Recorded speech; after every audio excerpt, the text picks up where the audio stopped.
Rudransh education YouTube channel पर आपका पुनः स्वागत है। नैतिक विकास का सिद्धांत थ्योरी ऑफ मोरल डेवलपमेंट को लेकर एक बार आपके सामने पुनः हाजिर हुआ हूँ। नैतिक विकास के सिद्धांत में दो लोगों का महत्वपूर्ण योगदान है, एक तो जीन पियाजे का और दूसरा है कोहलबर्ग का। तो पहले जो शुरुआती स्टेप पे शुरुआती आधार पर जीन पियाजे ने रखा है और बाद में उसी को आगे डेवलप करते हुए कोहलबर्ग ने अपने सिद्धांत को डेवलप किया है। आइए देखते हैं कि नैतिक विकास क्या है। मोरल डेवलपमेंट, व्यक्ति जिस समाज में रहता है वह समाज उसके ऊपर नाना प्रकार के सामाजिक बंधन, निर्देशन अथवा दायित्व आरोपित करता है जो समाज के नैतिक मानदंड होते हैं।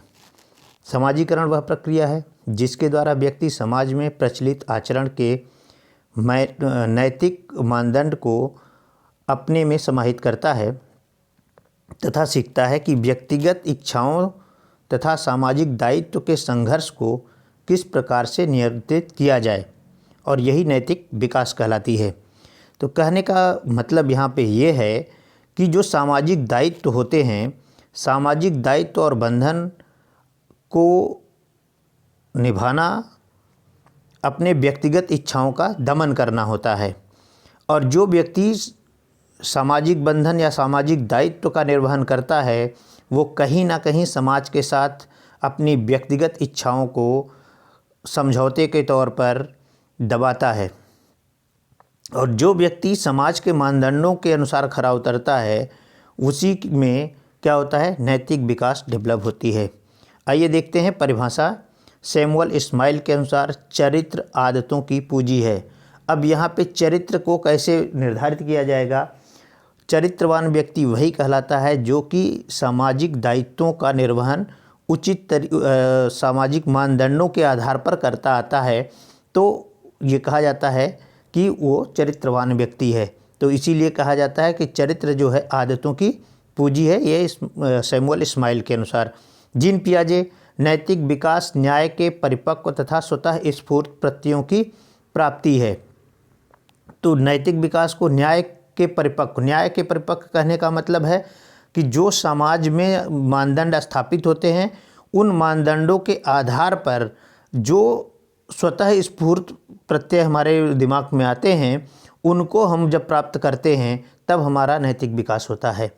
बेरोन के अनुसार नैतिक विकास से तात्पर्य बढ़ती उम्र के साथ विभिन्न क्रियाओं के सही या गलत होने के बारे में सोचने की क्षमता में परिवर्तन होता है। बालकों में होने वाले नैतिक विकास के संबंध में पियाजे तथा लॉरेंस कोहलबर्ग के सिद्धांत निम्नवत हैं।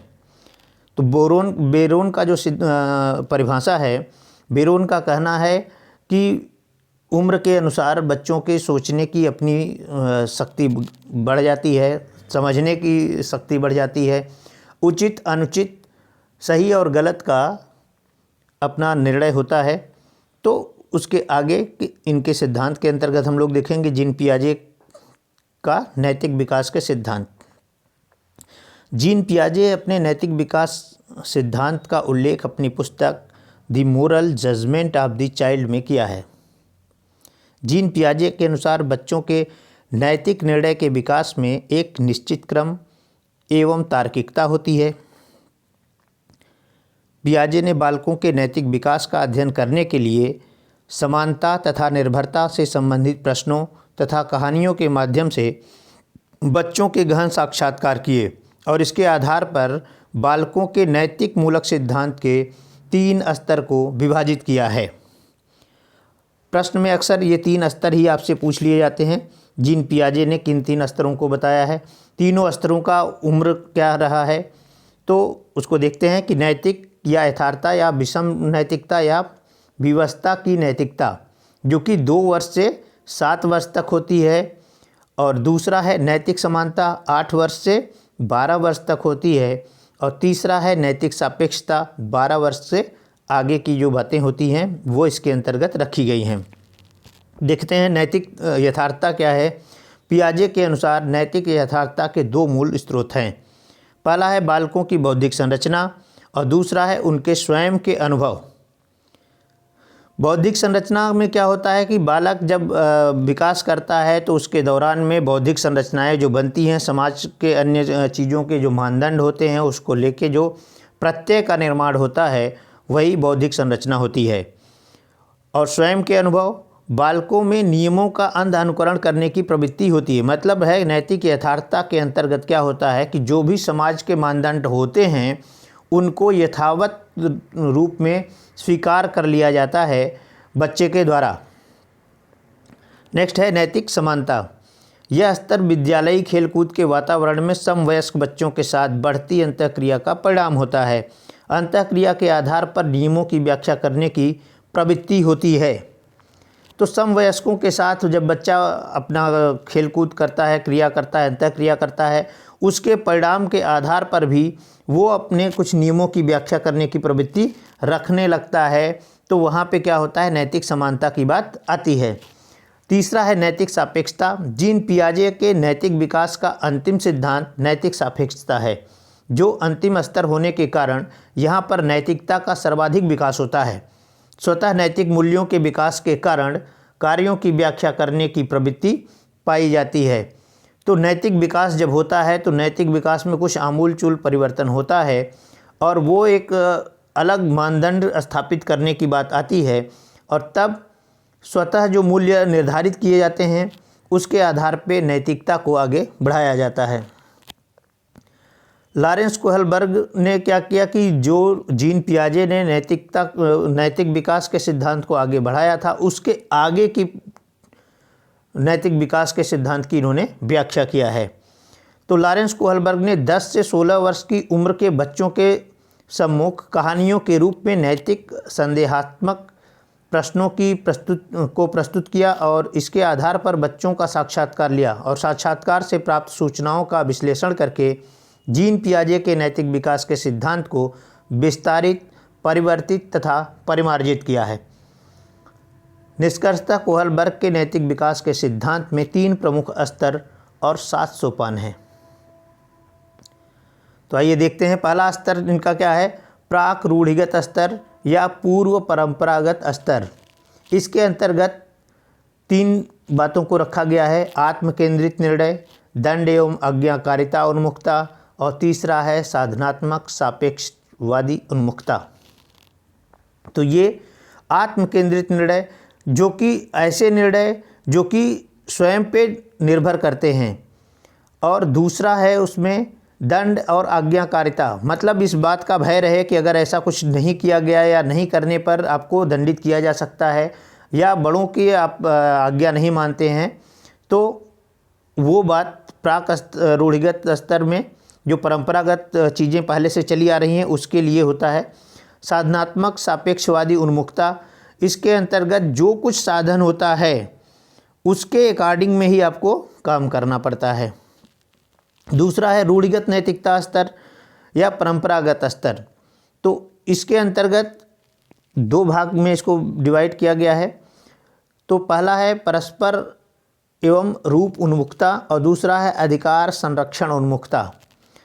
तो एक रूपता होती है, एक रूप उन्मुखता होती है। इसके अंतर्गत रूढ़िगत नैतिकता स्तर जो कि रूढ़ियों से चली आ रही है, जो परंपरागत चीज़ें चली आ रही है उसी को अधिकारतः मानना, उसको ही सही मानना इसके अंतर्गत आता है।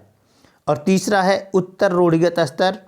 इसमें क्या होता है कि 2 भाग में इसको डिवाइड किया है कोहलबर्ग ने, सामाजिक अनुबंधन विधि सम्मत उन्मुखता और दूसरा है सर्वाधिक नीतिपरक सिद्धांत उन्मुखता। तो इस आधार पे इन्होंने 3 स्तर में इसको बांटा हुआ है और तीनों स्तर को अलग अलग भागों में डिवाइड किया है जो कि कुल मिला के 7 भाग होते हैं, 7 सोपान। तो पहले आके देखते हैं हम लोग पहले प्राक रूढ़िगत स्तर में क्या बात रखा गया है। इस अवस्था में नैतिक तर्कणा अन्य लोगों के मानकों से निर्धारित होता है। कहने का मतलब कि जो पहले से चीज़ें चली आ रही हैं उनके आधार पर मानक निर्धारित होता है तथा बालक अपनी आवश्यकताओं से संबंधित विषयों पर चिंतन करते हैं और वे उन्हीं नैतिक प्रश्नों का उत्तर देना चाहते हैं जिसमें उन्हें लाभ प्राप्त होता है।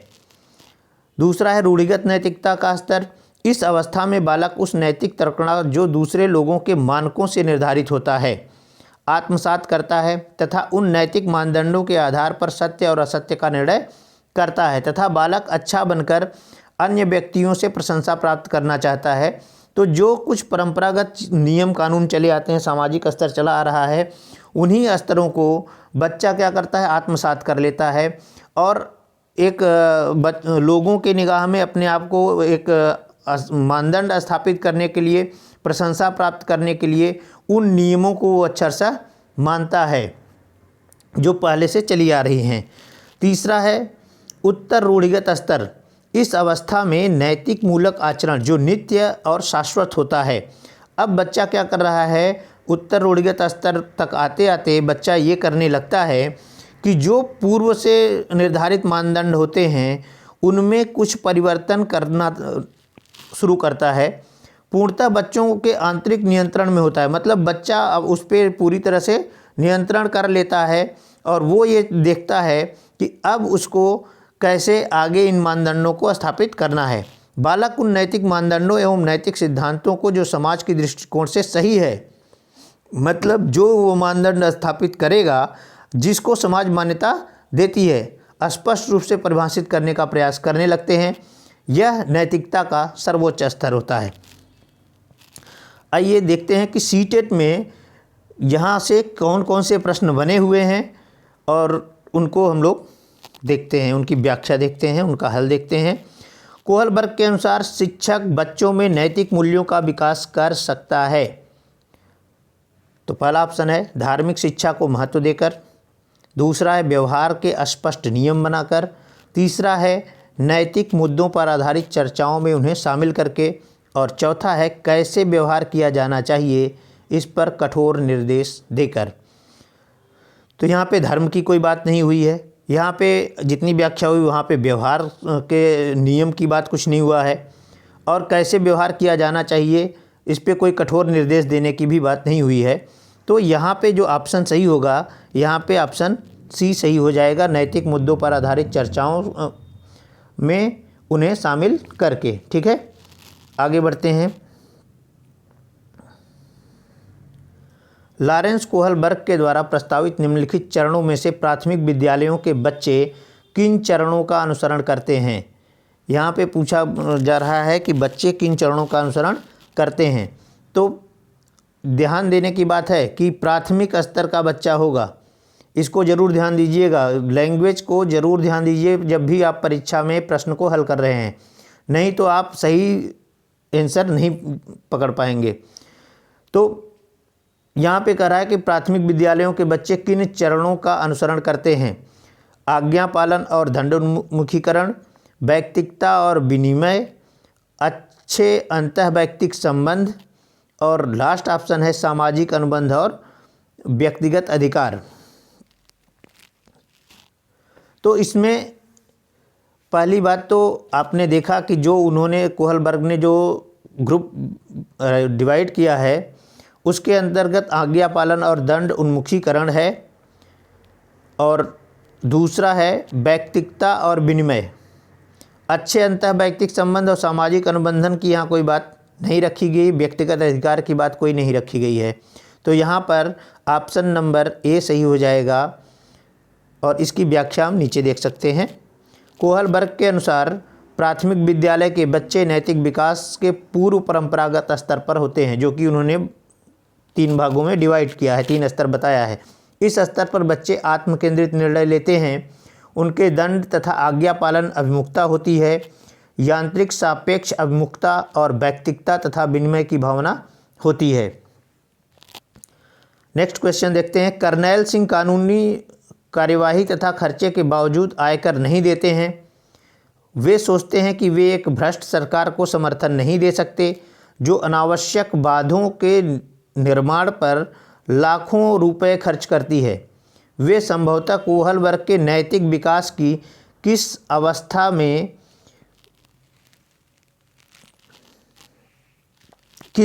में हैं। तो यहाँ पर जो 3 स्तर उन्होंने बताया था, तो पूर्व परंपरागत स्तर था, परंपरागत था और पश्च परंपरागत था, मतलब उत्तर परंपरागत। तो यहाँ पर थोड़ा सा ऑप्शन में भी आप देख रहे हैं कि थोड़ी सी चीज़ों को अलग करके ऑप्शन दे रहा है, तो इस बात का आप ध्यान रखेंगे। तो यहाँ पर क्या कहा जा रहा है कि करनैल सिंह कानूनी कार्यवाही तथा खर्चे के बावजूद आयकर नहीं देते। वे सोचते हैं कि वे एक भ्रष्ट सरकार को समर्थन नहीं दे सकते हैं। कहने का मतलब है कि वो उत्तर परंपरागत स्तर में है, क्योंकि वो चीज़ों को समझ रहे हैं, चीज़ों को अपने अकॉर्डिंग उसके मानदंड तय कर रहे हैं। तो यहाँ पे ऑप्शन नंबर ए सही हो जाएगा। इसकी व्याख्या देखेंगे। वे संभवतः कोहल वर्ग के नैतिक विकास की पश्च परंपरागत अवस्था में है। नैतिक विकास के तृतीय या सर्वोच्च स्तर पर व्यक्ति उन नैतिक मूल्यों तथा नैतिक सिद्धांतों को परिभाषित करने के स्पष्ट प्रयास करने लगते हैं जिनकी सामाजिक दृष्टि में वैधता या उपयोगिता होती है तथा जो परंपरागत मूल्यों, नियमों तथा सिद्धांतों से भिन्न हो सकते हैं। उनमें स्वनिर्धारित नैतिक सिद्धांतों के प्रति निष्ठा तथा अनुसरण करने की भावना होती है। नेक्स्ट क्वेश्चन देखते हैं। निम्नलिखित में से कौन सा कोहल वर्ग के नैतिक विकास के चरणों का लक्षण है? तो पहला है चरणों का परिवर्तनशील अनुक्रम। दूसरा है विभिन्न चरण अलग अलग प्रत्युत्तर है, न कि सामान्य प्रतिमान। तीसरा है सभी संस्कृतियों से संबद्ध चरणों की सार्वभौम श्रृंखला। और लास्ट है विभिन्न चरण एक गैर पदानुक्रम रूप में आने की ओर बढ़ते हैं। तो ध्यान देने की बात है कि निम्नलिखित में से कौन सा कोहल वर्ग के नैतिक विकास के चरणों का लक्षण है। मतलब ये कि जो 3 चरण उन्होंने बताया है, उन चरणों में से कौन सा लक्षण ये मैच कर रहा है। चरणों का परिवर्तनशील अनुक्रम, दूसरा विभिन्न चरण अलग अलग प्रत्युत्तर है, न कि सामान्य प्रतिमान। अलग अलग नहीं है, सामान्य प्रतिमान में उन्होंने उसको व्याख्यायित किया हुआ है। तीसरा है सभी संस्कृतियों से संबद्ध चरणों की सार्वभौम श्रृंखला। तो यहाँ पे सी ऑप्शन ही सही होगा। और विभिन्न चरण एक गैर पदानुक्रम, तो विभिन्न चरण जो है एक श्रृंखलाबद्ध तरीके से चल रहा है, तो इस यहाँ पे गैर पदानुक्रम रूप में आने की ओर बढ़ते हैं, ये सही नहीं है। तो यहाँ सभी संस्कृतियों से संबद्ध चरणों की सार्वभौम श्रृंखला ही सही होगा। ठीक है, व्याख्या में देखिए। कोहल वर्ग के अनुसार नैतिक विकास सार्वभौम गोचर है, क्योंकि सामाजिक प्राणी बनने के लिए मान्य व्यवहार संहिता को आत्मसात करना ही पड़ता है। इसलिए सभी संस्कृतियों से संबद्ध चरणों की सार्वभौम श्रृंखला होती है। नेक्स्ट प्रश्न देखेंगे। एक शिक्षिका अपनी कक्षा में कहती है कि सभी प्रकार के प्रदत्त कार्यों का निर्माण इस प्रकार किया गया है कि प्रत्येक विद्यार्थी अधिक प्रभावशाली ढंग से सीख सकें, अतः सभी विद्यार्थी बिना किसी अन्य की सहायता से अपना कार्य पूर्ण करें। वह कोहल वर्ग के किस नैतिक विकास के चरण की ओर संकेत दे रही है?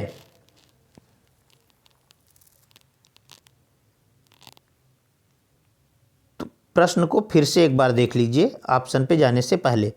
एक शिक्षिका अपनी कक्षा में कहती कि सभी प्रकार के प्रदत्त कार्यों असाइनमेंट का निर्माण इस प्रकार किया गया है कि प्रत्येक विद्यार्थी अधिक प्रभावशाली ढंग से सीख सके, अतः सभी विद्यार्थी बिना किसी अन्य की सहायता से अपना कार्य पूर्ण करें। मतलब कहने का है कि उनको स्वतंत्र छोड़ा गया है कि वो अपने तरह से बातों को, असाइनमेंट को पूरा कर सकते हैं, कार्यों को पूरा कर सकते हैं। और ऐसा जो कोहल वर्ग ने सिद्धांत निर्धारित किया है, ऐसा कहाँ होता है, ये आपको ध्यान देना है।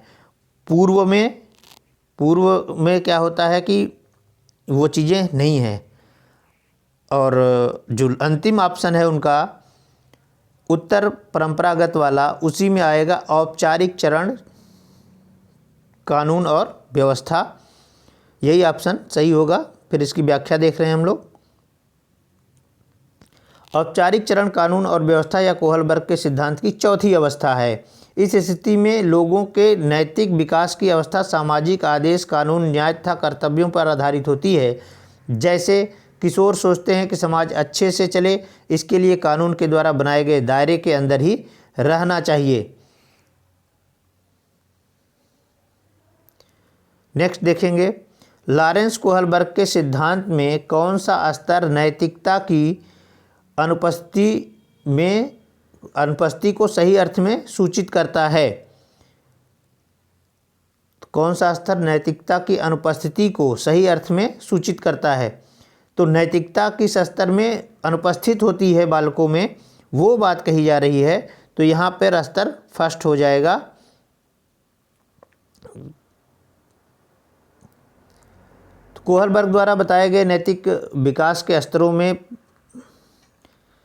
प्रथम स्तर पूर्व परंपरागत स्तर है। इस स्तर पर नैतिक विकास सामाजिक और सांस्कृतिक नियमों जैसे अच्छा या बुरा, सही या गलत आदि की व्याख्या, मिलने वाले दंड, पुरस्कार आदि नियमों का समर्थन करने वाले व्यक्तियों की शारीरिक सामर्थ्य अथवा होने वाले स्थूल परिणामों से आंकी जाती है। नेक्स्ट क्वेश्चन देखेंगे। कोहलबर्ग के सिद्धांत के पूर्व परंपरागत स्तर के अनुसार कोई नैतिक निर्णय लेते समय एक व्यक्ति निम्नलिखित में से किस तरफ प्रवृत्त होता है? पूर्व परंपरागत स्तर की बात हो रही है। कोई नैतिक निर्णय लेते समय एक व्यक्ति निम्नलिखित में से किस तरफ प्रवृत्त होता है? अंतर्निहित संभावित दंड, व्यक्तिगत आवश्यकताएं तथा इच्छाएं, व्यक्तिगत मूल्य, पारिवारिक अपेक्षाएं। तो यहाँ व्यक्तिगत मूल्य और पारिवारिक अपेक्षाएं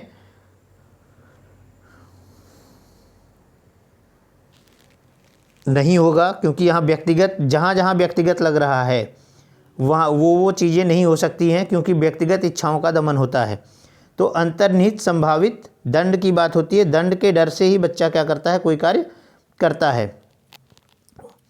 कोहलबर्ग के सिद्धांत के पूर्व परंपरागत स्तर के अनुसार इस स्तर पर बालक नैतिक विकास 3 सोपानों के अंतर्गत होता है। आत्म केंद्रित निर्णय, इसमें बालक अपनी इच्छा, अनिच्छा अथवा पसंद नापसंद से हटकर किसी भी नियम का परवाह नहीं करता है। दूसरा है दंड या आज्ञा पालन अभिमुखता, इसमें बालक का नैतिक व्यवहार दंड या आज्ञा पालन से निर्धारित व संचालित होता है। तीसरा है यांत्रिक सापेक्ष अभिमुखता, इस स्तर पर बालक मानते हैं कि प्रत्येक व्यक्ति को स्वयं को देखना होता है तथा कोई भी व्यक्ति केवल उन व्यक्तियों के प्रति उत्तरदायी होता है जो उसकी सहायता करते हैं। नेक्स्ट क्वेश्चन देखेंगे। कोहलबर्ग का विकास सिद्धांत निम्न में से किससे संबंधित है? तो कोहलबर्ग का जो सिद्धांत है वो आपको पता ही है कि नैतिक विकास से संबंधित है। तो लॉरेंस कोहलबर्ग ने 10 से 16 वर्ष, कभी कभी उम्र भी पूछता है कि उन्होंने किस उम्र तक के लोगों के लिए नैतिक विकास का सिद्धांत स्थापित किया था, इसको ध्यान रखिएगा। उम्र में बच्चों के व्यवहार का विश्लेषण किया तथा जीन पियाजे के नैतिक विकास के सिद्धांत को विस्तारित, परिवर्तित तथा परिमार्जित किया है। कोहलबर्ग ने नैतिक विकास के सिद्धांत को 3 स्तरों पर बांटा है। पूर्व परंपरागत स्तर, प्राक रूढ़िगत स्तर और परंपरागत स्तर, रूढ़िगत नैतिक स्तर, और तीसरा है उत्तर रूढ़िगत स्तर, उत्तर परंपरागत। नेक्स्ट क्वेश्चन देखेंगे। कोहलबर्ग के अनुसार किस अवस्था में नैतिकता बाह्य कारकों द्वारा निर्धारित होती है? तो बाह्य कारकों पर जो निर्धारित होती है वो पारंपरिक अवस्था होती है। व्याख्या देखेंगे। लॉरेंस कोहलबर्ग के नैतिक विकास के सिद्धांत में 3 प्रमुख अवस्थाएं होती है: पूर्व परंपरागत, परंपरागत और उत्तर रूढ़िगत स्तर। परंपरागत अवस्था में बालक में नैतिक बाह्य कारकों के द्वारा निर्धारित होती है। कोहलबर्ग के सिद्धांत की एक प्रमुख आलोचना क्या है कि कोहलबर्ग के सिद्धांत की जो आलोचना की जाती है वो किन आधार पर की जाती है? कोहलबर्ग ने बिना किसी अनुभूतिमूलक आधार के सिद्धांत प्रस्तुत किया है। दूसरा है कोहलबर्ग ने नैतिक विकास की स्पष्ट अवस्थाओं का उल्लेख नहीं किया है। तो देखिए, एक बात ध्यान रखिएगा, यहाँ पर अगर प्रश्न में आपसे नहीं पूछा जाता तब तो आप इस बात का ध्यान रखते, लेकिन अगर कोई भी ऑप्शन जिसे कोहलबर्ग ने बिना किसी अनुभूतिमूलक आधार को सिद्धांत प्रस्तुत किया है, और दूसरा है कोहलबर्ग ने नैतिक विकास की स्पष्ट अवस्थाओं का उल्लेख नहीं किया है, नहीं अगर लग रहा है तो ये ऑप्शन सही नहीं होगा, इसको ध्यान रखिएगा। कोहलबर्ग ने प्रस्ताव दिया कि नैतिक तार्किकता विकासात्मक है। तो नैतिक तार्किकता विकासात्मक है, यहाँ पे आलोचना की बात हो रही है। आलोचना में उनके जो चीज़ों को उन्होंने प्रमुखता रखा है उसकी बात नहीं हो रही, किन आधारों पे आलोचना की गई इसकी बात हो रही। कोहलबर्ग ने पुरुषों एवं महिलाओं की नैतिक तार्किकता और सांस्कृतिक भिन्नता को महत्व नहीं दिया है। तो ऐसा कुछ नहीं किया था कोहलबर्ग ने कि पुरुष और महिला को लेके अलग अलग नैतिक सिद्धांत आधारित किया हो। तो इन बातों को ही लेके आलोचना होती है कि उन्होंने ऐसा नहीं किया है। कोहलबर्ग के सिद्धांत की एक प्रमुख आलोचना यह है कि इन्होंने पियाजे के सिद्धांत की ही नकल किया है। दूसरी आलोचना यह है कि इन्होंने पुरुषों और महिलाओं की नैतिक तार्किकता में सांस्कृतिक विभिन्नताओं को महत्व नहीं दिया है। व्याख्या आप देख लीजिए। नेक्स्ट है, निम्नलिखित में से कौन सा कोहलबर्ग के नैतिक विकास के चरणों का लक्षण है। तो नैतिक विकास के चरणों का लक्षण जो है ये आपको बताना है कोहलबर्ग के अनुसार। तो सभी संस्कृतियों से संबंध चरणों की सार्वभौम श्रृंखला इन्होंने दिया है। ये प्रश्न अभी आगे भी हम लोगों ने देखा है, उसी से संबंधित प्रश्न ये भी है। व्याख्या देखेंगे, कोहलबर्ग के नैतिक विकास के चरणों के लक्षण निम्नलिखित हैं। वांछनीय व्यवहार के विकास में तर्क चिंतन की महत्वपूर्ण भूमिका होती है। नैतिक विकास के प्रतिमान सार्वभौमिक हैं तथा व्यक्ति को नैतिक विकास के प्रत्येक अवस्था से गुजरना पड़ता है। नैतिक विकास की प्रत्येक क्रमिक अवस्था में व्यवहार परिमार्जित होता है। व्यवहार परिमार्जित होता है मतलब व्यवहार परिवर्तित होता रहता है। इस बात को आप ध्यान देंगे। नेक्स्ट क्वेश्चन है, कोहलबर्ग के अनुसार सही और गलत प्रश्न के बारे में निर्णय लेने में शामिल चिंतन प्रक्रिया को कहा जाता है।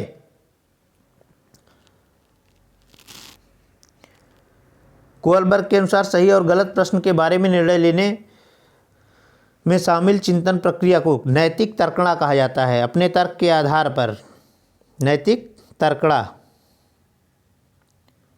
कोहलबर्ग के अनुसार सही और गलत प्रश्नों के बारे में निर्णय लेने में शामिल चिंतन प्रक्रिया को नैतिक तर्कणा कहा जाता है। सार्वभौमिक नैतिक सिद्धांत अभिमुखता सोपान में व्यक्ति सही और गलत का निर्धारण ऐसे स्वनिर्धारित नैतिक सिद्धांतों के आधार पर करता है जो तार्किक व्यापकता, सार्वभौमिकता तथा एक रूपता से युक्त होते हैं। नेक्स्ट क्वेश्चन देखेंगे, कोहलबर्ग के अनुसार बच्चे सीखते हैं। तो यहाँ पे संज्ञानात्मक विकास के चरण, संज्ञानात्मक विकास इन्होंने कोहलबर्ग ने दिया नहीं है। शारीरिक विकास के चरण इन्होंने उस पर भी व्याख्या नहीं किया है। संवेगात्मक विकास के चरण इन्होंने उसमें भी व्याख्या नहीं किया है। तो यहाँ सीधे सीधे आंसर आपको दिख भी रहा है। तो नैतिक विकास के चरण होते हैं, ठीक है। कोहलबर्ग ने 10 से 16 वर्ष तक के बच्चों में नैतिक विकास के चरणों का अध्ययन करके अपना नैतिक विकास का सिद्धांत प्रस्तुत किया है, जिसको इन्होंने 3 चरणों के अंतर्गत कई सोपानों में वर्गीकृत किया है, ठीक है। नेक्स्ट क्वेश्चन देखेंगे, लॉरेंस कोहलबर्ग के नैतिक तर्क के सिद्धांत की अनेक बातों के लिए आलोचना की जाती है। देखिए फिर से आलोचना वाला प्रश्न इन्होंने रखा है। इस आलोचना के संदर्भ में निम्नलिखित में से कौन सा कथन सही है। अपनी सैद्धांतिक रूपरेखा पर पहुंचने के लिए कोहलबर्ग ने पियाजे के सिद्धांत को दोहराया है, ये उनकी आलोचना में रखा गया है। दूसरी बात है कि कोहलबर्ग ने नैतिक तर्क के प्रत्येक सोपान के लिए विशेष उत्तर नहीं दिया है। तो यहाँ पे यही ऑप्शन होगा जो कि मैच कर रहा है कि उनके ऊपर आरोप लगता है कि उन्होंने जीन पियाजे के ही सिद्धांत को आगे लागू कर दिया है। नेक्स्ट उसकी व्याख्या देखेंगे तो लॉरेंस कोहलबर्ग के नैतिक विकास के सिद्धांत की अनेक बातों के लिए आलोचना की जाती है, जिसमें एक आलोचना यह भी होती है कि उन्होंने अपनी सैद्धांतिक रूपरेखा पर पहुंचने के लिए पियाजे के सिद्धांतों को ही दोहराया है। जिस प्रकार पियाजे ने नैतिक विकास के 3 स्तर नैतिक यथार्थता, नैतिक समानता और नैतिक सापेक्षता बताए हैं, उसी प्रकार कोहलबर्ग ने भी नैतिक विकास के 3 स्तर पूर्व परंपरागत, परंपरागत, उत्तर परंपरागत स्तर बताए हैं, जिनकी बातें मुख्य बातों में भी काफ़ी समानता है। लॉरेंस कोहलबर्ग विकास के क्षेत्र में शोध के लिए जाने जाते हैं। तो वही प्रश्न फिर से रिपीट हो रहा है कि किस लिए लॉरेंस कोहलबर्ग कौन सा सिद्धांत दिए हैं या किस लिए उनको जाना जाता है। तो नैतिकता के लिए जाना जाता है। इनकी व्याख्या देख लीजिए। लॉरेंस कोहलबर्ग नैतिक विकास के शोध के लिए जाने जाते हैं। उनके अनुसार बालक के नैतिक विकास के 3 प्रमुख चरण, वही चीज़ें बार बार रिपीट हो रही हैं। तो प्रश्न जो है, अगर आप उनके नैतिक सिद्धांत को सही से समझ लेते हैं तो प्रश्न वहीं कहीं ना कहीं रह रहा है। तो नेक्स्ट क्वेश्चन देखेंगे, कोहलबर्ग के नैतिक विकास के सिद्धांत और उसकी विभिन्न स्तरों के अनुसार निम्न में से कौन सा सोपान उनके द्वारा प्रतिपादित नहीं है। यहाँ देखिए बात नहीं पूछा गया है, और प्रश्न जब भी आप हल करिएगा नहीं को अंडरलाइन करके ही करिएगा, क्योंकि कभी कभी क्या होता है कि हम लोग जब प्रश्न हल करते हैं परीक्षा में तो ये नहीं देखते हैं कि नहीं की बात कहा गया है कि हाँ की बात पूछा जा रहा है। तो इसको अगर आप ध्यान नहीं रखेंगे तो प्रश्न गलत करके आएंगे। आत्म केंद्रित निर्णय, इसकी बात वहाँ पे रखी गई है। परस्पर एक रूप अभिमुखता होता है, ये भी बात कही गई है। सामाजिक अनुबंधन विधि सम्मत अभिमुखता भी होता है। यहाँ पे वैयक्तिक और विनिमय, यहाँ जहाँ पे वैयक्तिक लगे, ध्यान रखिए कि कोहलबर्ग के सिद्धांत में वैयक्तिक और विनिमय अभिमुखता ही नहीं होगा। कोहलबर्ग ने नैतिक विकास के 3 स्तरों, जिनमें से प्रत्येक के कुछ सोपान के रूप में नैतिक विकास के सिद्धांतों को प्रस्तुत किया गया है। तो पूर्व परंपरागत स्तर में आत्म केंद्रित निर्णय, दंड, आज्ञा पालन अभिमुखता और यांत्रिक सापेक्ष अभिमुखता होता है। ये 3 स्टेप, जो पहले स्टेप में 3 भाग किए गए हैं, उसको ध्यान रखिएगा, तभी आप कोई भी क्वेश्चन आसानी से हल कर पाएंगे। और कोहलबर्ग से प्रश्न जरूर रहता है। तो अगर आपको सीटेट में एक प्रश्न या 2 प्रश्न जो भी पूछा जाता है उसको अगर हल करना है तो आप इस व्याख्या को बड़े अच्छे से देखिएगा, आपको समझ में आ जाएगा। दूसरा है परंपरागत स्तर, परस्पर एक रूप अभिमुखता। देखिए इन्हीं चीज़ों को उठा के वो लोग ऑप्शन में रख देते हैं। और दूसरा है अधिकार संरक्षण अभिमुखता, और उत्तर परंपरागत स्तर में सामाजिक अनुबंधन विधि सम्मत अभिमुखता है, ये भी ऑप्शन में यहाँ रखा गया था। दूसरा है सार्वभौमिक नैतिक सिद्धांत अभिमुखता। व्यक्तिगत व विनिमय अभिमुखता कोहलबर्ग के नैतिक विकास का सोपान नहीं है। कहने का मतलब ये है कि कोहलबर्ग के सिद्धांत में अगर व्यक्तिगतता की बात या वैयक्तिकता की बात करके कोई भी ऑप्शन बनाते हैं तो वो ऑप्शन गलत माना जाएगा। फिर है कोहलबर्ग के नैतिक विकास के सिद्धांत के अनुसार निम्न अवस्था में लोगों की आशा तथा इच्छाएं पूरी करने के संदर्भ में सही या गलत का निर्णय लेता है। सही गलत का निर्णय वो आपको व्याख्या में भी बताया गया है, कई व्याख्याओं में, और यहाँ भी बताया जा रहा है कि तीसरी अवस्था में ही वो सही गलत का निर्णय लेता है। जैसे अभी एक प्रश्न था उसमें भी ये दिखाया गया था। कोहलबर्ग के नैतिक विकास के तीसरे स्तर उत्तर परंपरागत स्तर पर बालक लोगों की आशाएं इच्छाएं पूरी करने के संदर्भ में सही या गलत का निर्णय लेने लगता है। इसी स्तर पर बालक समाज के नैतिक मूल्यों, नियमों, सिद्धांतों को तार्किक ढंग से परिभाषित करने लगते हैं, जो परंपरागत नैतिक मूल्यों, सिद्धांतों, नियमों से भिन्न भी हो सकते हैं। नेक्स्ट क्वेश्चन देखेंगे। कोहलबर्ग के अनुसार वह स्तर जिनमें बालक की नैतिकता दंड के भय से नियंत्रित रहती है।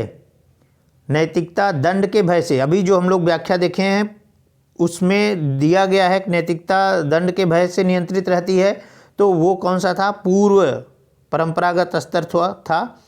तो यहाँ पर भी पूर्व परंपरागत नैतिक अवस्था ही होगा।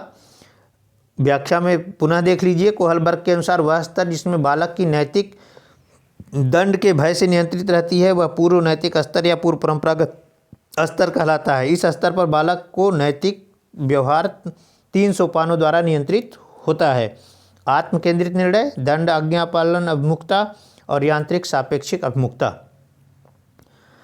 आशा करते हैं कि आपको जितनी भी प्रश्न पूछे गए थे वो उस पर व्याख्या पसंद आया होगा। जो भी कोहलबर्ग और जीन पियाजे की नैतिक विकास के सिद्धांत पे जिन चीज़ों को उन्होंने रखा था, स्थापित किया है, वो चीज़ों को आपको बताया गया है।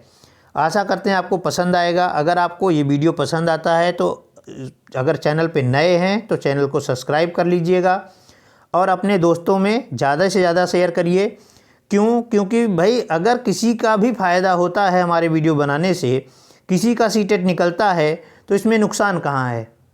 आपको कोई फ़ीस नहीं देना है, आपको बस सिर्फ आप वीडियो देखिए, लाइक करिए, शेयर करिए। धन्यवाद।